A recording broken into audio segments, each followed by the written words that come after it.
Alors, Bezrat Hashem, on va expliquer aujourd'hui la première partie de la Mishnah qu'on a étudiée la semaine dernière. Je vous rappelle la Mishnah. Je vous rappelle que la première partie de la Mishnah, c'est une Mishnah très importante que toute personne qui se trouve à la Yeshiva doit connaître.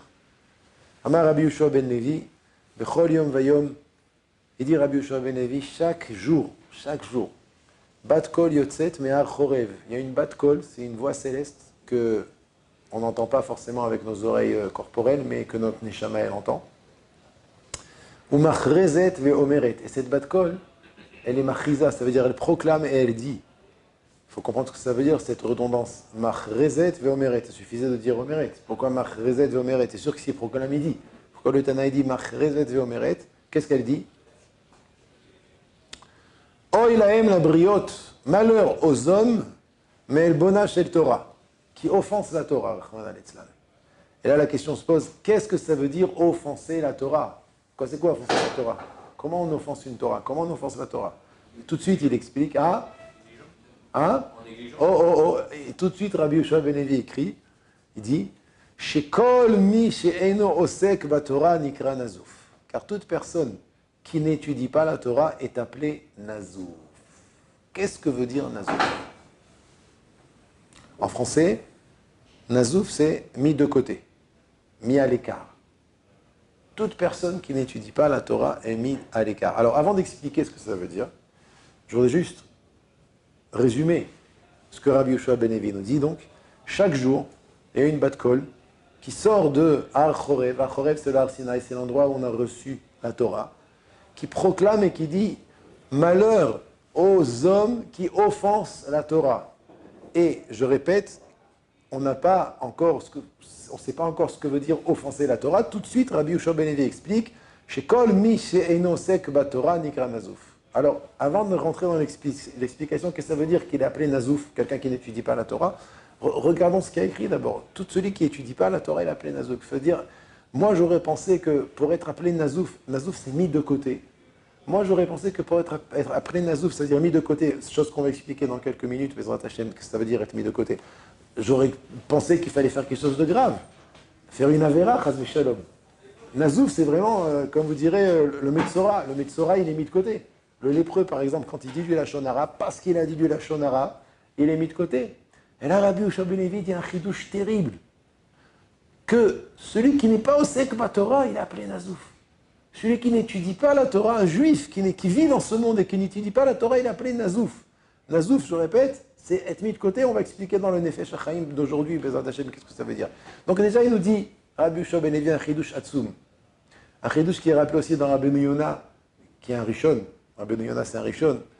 Dans le Sha'ar Shlishi, Rabbeinu Yonah là-bas, il dit quelque chose d'extraordinaire, que les gens, ils pensent que vis-à-vis d'Hachem, celui qui fait des avérotes, c'est grave, mais celui qui ne fait pas d'avérotes, même s'il ne fait pas de mitzvot, et surtout la mitzvah par excellence, l'étude de la Torah, sur laquelle la Mishnah nous dit Talmud, Torah, Keneged, Kulam, l'étude de la Torah, c'est équivaut aux 613 mitzvot. Chidouche de Rabbi Yehoshua ben Levi, comme il dit Rabbeinu Yonah, ne pense pas qu'un rachat, que chas v'shalom, un homme qui est punissable, c'est quelqu'un qui fait des avérotes seulement. Il se peut qu'un homme ne fasse pas d'avérotes, mais il ne fasse pas de mitzvot. À plus forte raison, il n'étudie pas la Torah, c'est très grave. Chidouche de Rabbi Yehoshua ben Levi, par son chef ve'al ta'aseh shelo, sa passivité, bien qu'il ne fait pas d'avérotes bekoum ve'aseh, bien qu'il ne fait pas d'avérotes de manière active, concrète, il n'est pas Mechalel Shabbat, il ne vole pas, il ne mange pas tréfot ou nevelot, il est caché, il ne fait rien de mal. Aval, il n'étudie pas la Torah. Cette passivité, le fait de rester assis et de ne pas étudier la Torah, c'est punissable. Nikra nazouf. Alors, Vadaï, il ne faut pas, chas v'shalom, rentrer en stress à cause de cette Mishnah, qui dit la vérité, mais il faut se prendre en main. Il faut se prendre en main. Et Baruch Hashem, on a Boré Olam, il attend de nous qu'on donne le maximum en fonction de nos kelim. Il n'attend pas de nous qu'on soit comme Moshe Rabbeinu. Il n'attend pas de Moshe qui soit comme Shmuel. Il n'attend pas de Shmuel qui soit comme Nissim, etc. Il attend que chacun exploite le mieux possible les kelim qu'il lui a donnés. Chacun doit donner le maximum de ce qu'il a. Il ne faut pas regarder à droite, à gauche, les uns les autres, Ken, mais il faut qu'ils se prennent en main. Il ne faut pas qu'ils s'endorment, il ne faut pas qu'ils se laissent aller. C'est ça le chidouche de Rabbi Yoshua ben Levi. Maintenant, on va passer à la question, donc la question que le Nefesh Chaim lui va expliquer aujourd'hui dans Perek Kav Gimel. Qu'est-ce que ça veut dire qu'il est appelé Nazouf? Qu'est-ce que ça veut dire être mis de côté? Un homme qui n'étudie pas la Torah, il est mis de côté. Ma'apshat. Alors, dans la fin du 23e Gimel, je voudrais avec vous lire ce qu'il dit le Nefesh Chaim, le traduire, et après, Bessiata Dishmoya, l'expliquer. Pour qu'on réalise un petit peu l'importance de cette mitzvah qui est l'étude de la Torah. Alors des fois, je vous dis franchement, des fois, le Nefesh Chaim, quand il veut nous faire réaliser l'importance de l'étude de la Torah, il explique dans le Tov. Regarde ce que tu fais quand tu étudies la Torah. Il ramène des Zohar, il ramène des Midrashim qui nous ouvrent les yeux sur ce qu'on réalise, ce qu'on fait quand on étudie la Torah. C'est très important d'étudier ces choses-là. Des fois, il parle dans l'autre sens. Regarde ce qui t'arrive, Chazé Shalom, quand tu n'étudies pas la Torah. Moi, je préfère me concentrer sur le Tov que sur le moins Tov, ce qui n'est pas bon. Mais bon, comme c'est Nefesh Chaim, je me permets de le dire en son nom. Je demande aux âmes sensibles de bien vouloir m'excuser, parce que mais c'est pas moi, c'est le Nefesh Chaim, d'accord? Donc là, on va plutôt parler de choses qui sont pas des choses qui font plaisir à entendre. Mais bon, il faut les connaître, il faut les savoir, c'est important. Et il pose la question, pourquoi Chazal Akdoshim, Ken Rabbi Yoshua ben Levi nous enseigne que tout celui qui n'étudie pas la Torah nikra nazouf. Il dit Nefesh Chaim ki ken mishpato. Oui, tel est son sort. Un juif qui n'étudie pas la Torah, son sort est d'être appelé nazouf. Nazouf, je répète, mis à l'écart. Mi peri ma'alalav yasbi'u. Du fruit de ses actions, on va le faire payer. Donc, prima alala, le fait qu'il n'a pas étudié la Torah, c'est une action. Son chef, ve'alta, c'est sa passivité, c'est une action, une mauvaise action, qu'il n'a pas étudiée. Kevan, écoutez chaque mot, c'est très important. Kevan, shelo ratsa livchor b'chaim u batov ha'amiti, car il n'a pas voulu choisir la vie, la Torah. Et le tov ha'amiti, c'est quoi le tov ha'amiti? Le véritable bien. L'eau, pour lui, l'eau avec un amed, ou les chol abriot pour toutes les créations, vers olamot kulam, et pour tous les mondes. Ou leit dabek atzmo bo itbarach. Il n'a pas choisi de se coller à Hashem itbarach en n'étudiant pas la Torah. Ve emrit shifat oram shel olamot. Il a diminué l'abondance des lumières qui devaient descendre sur tous les mondes. Ve kilkel ou bilbel. Il a abîmé et troublé Sidre Amerkava Akdosha, les systèmes de la Merkava Akdosha. C'est quoi la Merkava Akdosha? C'est le char saint, c'est les mondes spirituels qui donnent la vie au monde. Lui, par le fait, ce juif-là, par le fait qu'il n'a pas étudié, alors il a fait en sorte qu'il a été mékalkel, il a abîmé, il a été mébalbel, il a troublé tout ce qui se passe dans les Olamot, dans la Kdusha. Ve'erchicham, il les a obscurcis. Ve'garam ra'ale atzmo. Et il a amené sur lui le mal. Oh là, je répète, excusez-moi, j'aime bien me répéter, en n'étudiant pas.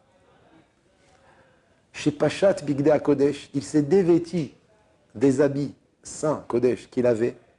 Ve'lavash tartam begadim tsoim ou metunafim.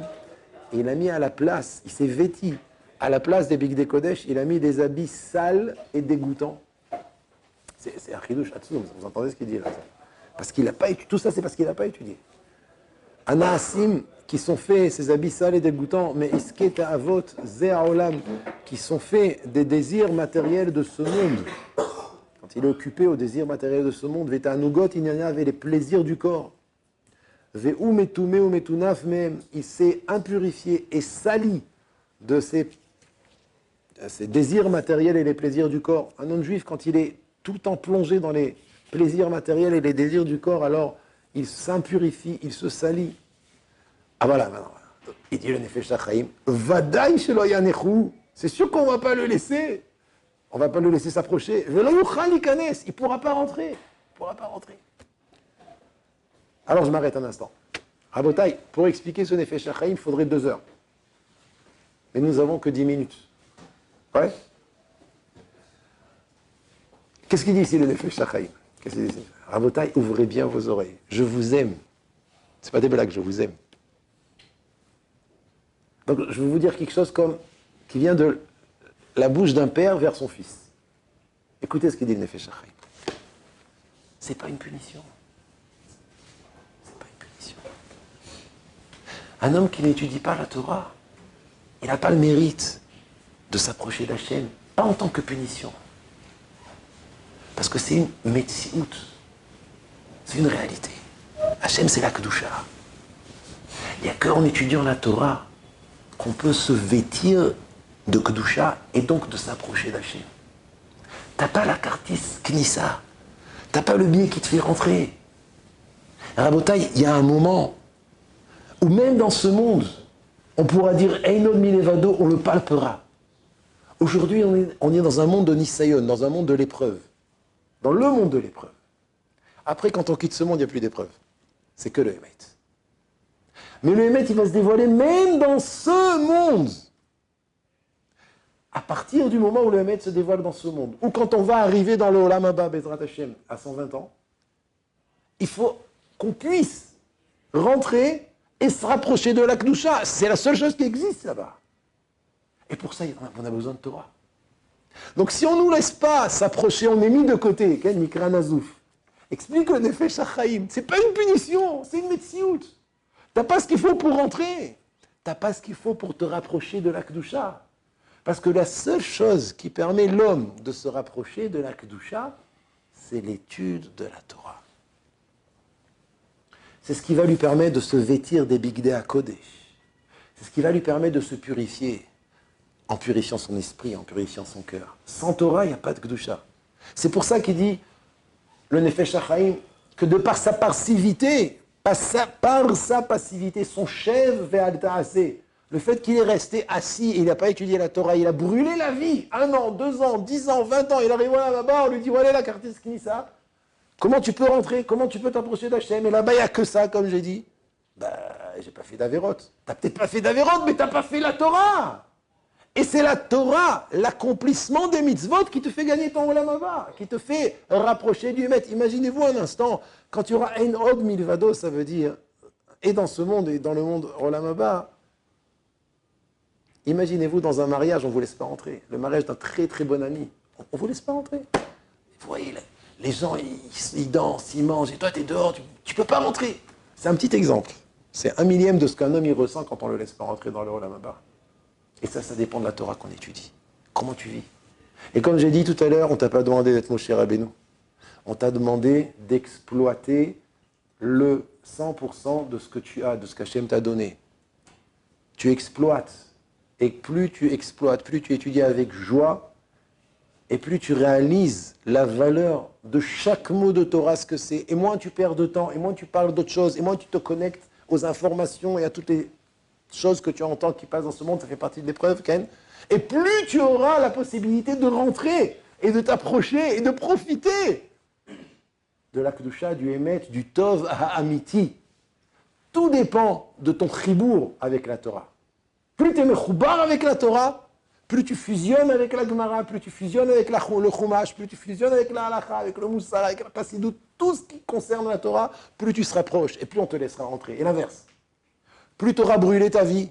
Ça veut dire quoi, brûler sa vie? Alors que tu pouvais étudier, tu t'es occupé d'autres choses. Nikra Nazouf. Ce que le Tanaï dit Rabbi Yoshua ben Levi. Nazouf. Il explique le Nefesh HaChaim. Pourquoi Nazouf? Parce que tu ne peux pas rentrer. Ce n'est pas une punition, c'est une metsiout.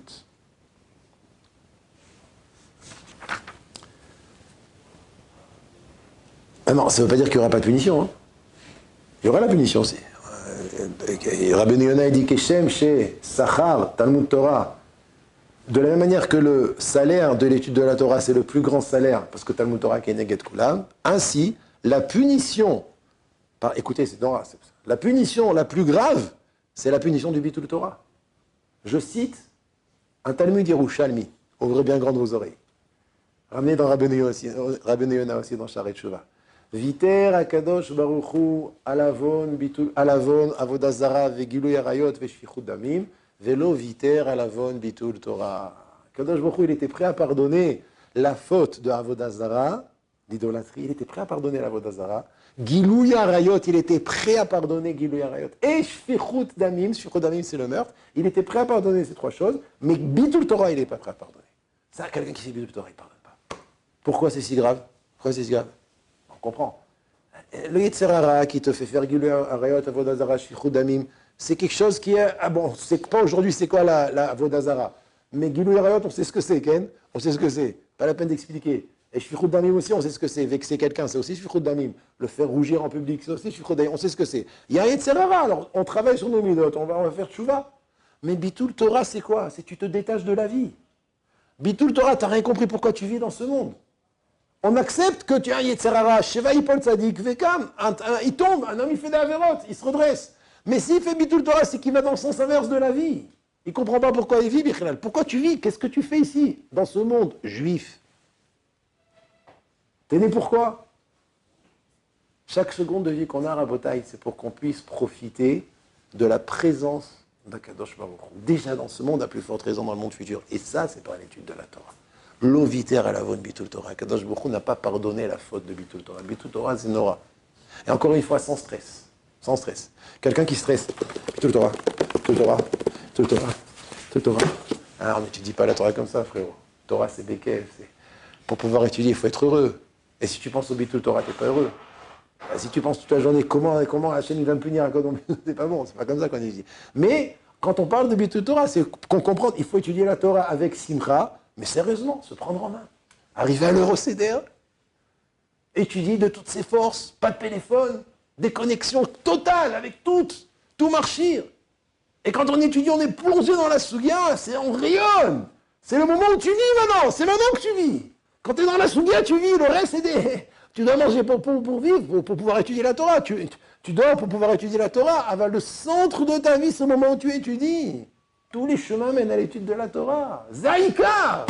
Aïkar, l'essentiel de ta vie, c'est quoi? C'est l'étude de la Torah, parce que c'est comme ça que tu exploites la vie. Et c'est comme ça que tu vas être zoché dans le Olam HaEmet. Alors je voudrais... C'est le Ikar, le Ikar de ce qu'il dit, c'est le Nefesh HaChaim, et je voudrais avec vous prendre quelques termes que le Nefesh HaChaim a utilisés et se délecter. Pour moi, c'est vraiment un régal de ce qu'il a dit.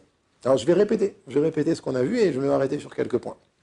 Donc, Rabbi Yoshua ben Levi dans la Mishnah, il a dit que tout celui qui n'étudie pas la Torah, il est appelé Nazouf.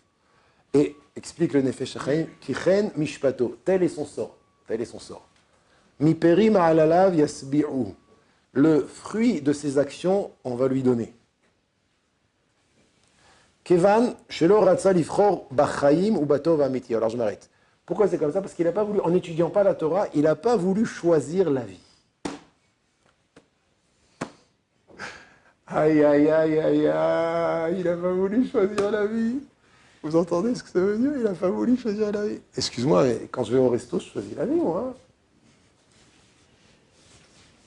C'est quoi laquelle vie? Il n'a pas voulu choisir Atov Ha'amiti. Il n'a pas voulu choisir le Tov vrai. Vous comprenez? Là, il nous éclaire. Sache que dans ce monde, il y a un Tov Amiti. J'entends de là qu'il y a un Tov qui n'est pas Amiti. Les choses qu'on peut croire c'est Tov, on peut croire que c'est des bonnes choses, mais en vérité, ce n'est pas des bonnes choses. C'est pour ça que c'est important de poser des questions à quelqu'un qui a de l'expérience, à un rave. Parce que le Tov Amiti, il y a la vie. J'ai étudié avec mon ami Nissim tout à l'heure que la vraie vie, c'est la vie dans ce monde où on pense à la Dvekout. C'est la vie où on est proche d'Hachem dans ce monde.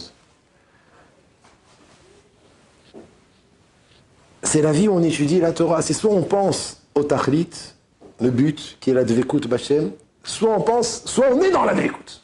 Ça veut dire, c'est quoi qui est mieux? Yesh Narkor. Qu'est-ce qui est mieux? De penser au but ou d'être dans le but? Ah? Ben non. T'es déjà dedans. Quand t'es dans le but, y est. Exactement. Et comment on est dans le but?